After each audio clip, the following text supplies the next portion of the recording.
കൊറേ നേരം ആയില്ല, കേറാറായില്ലേ? എടാ ഈ അമ്പലക്കുളത്തിൽ കിടക്കുമ്പോൾ കിട്ടുന്ന സുഖം ഉണ്ടല്ലോ, അതൊന്നും നിനക്ക് പറഞ്ഞാൽ മനസ്സിലാവൂല. പിന്നെ UK കുളമൊന്നും ഇല്ലാത്തതുകൊണ്ടാണല്ലോ നീ ഫ്ലൈറ്റ് പിടിച്ചോണ്ട് ഇങ്ങോട്ട് വന്നു.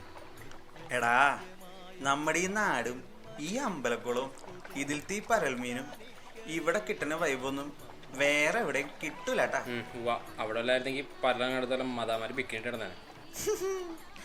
അതൊക്കെ ടി വിയിൽ കാണാൻ നല്ല രസാ. അവിടെ കൊടുക്കത്തെ റേസിസോടാ. പോരാത്തതിന് നമ്മുടെ നോർത്ത് ഇന്ത്യൻസാർ അവിടെ കാണിച്ചു വിട്ടണേന് നമ്മളോട് ഒടുക്കത്തെ പുച്ചു.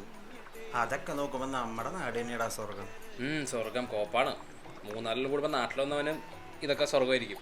ഇവിടെ നിൽക്കണവനല്ല അവൻ്റെ അവസ്ഥ മനസ്സിലാവുള്ളൂ. 20 മണിക്കൂർ ആ തൊട്ടി കമ്പനി കിടന്ന് പട്ടിപ്പണി എടുത്താൽ കിട്ടിയതാകെ 10,000 രൂപയാണ്. അവിടെ അങ്ങനെ പ്രശ്നമില്ലല്ലോ.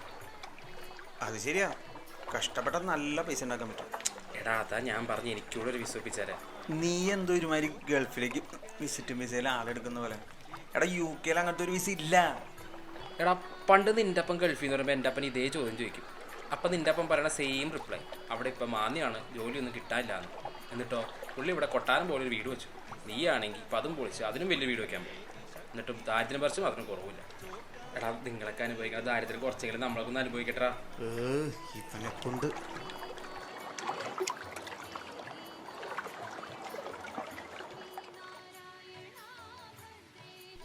നിനക്ക് കെയർ ഹോമിൽ നിൽക്കാൻ പറ്റും. എവിടെ വേണമെങ്കിലും നിൽക്കാം, എന്ത് ജോലി വേണമെങ്കിലും ചെയ്യാം, കാശ് മാത്രം കിട്ടിയാൽ മതി. നീ വിചാരിക്കണ പോലെ അത്ര എളുപ്പമൊന്നും അല്ലടാ. പ്രായമായ കാരണന്മാരെ നോക്കണ പരിപാടിയാണ്.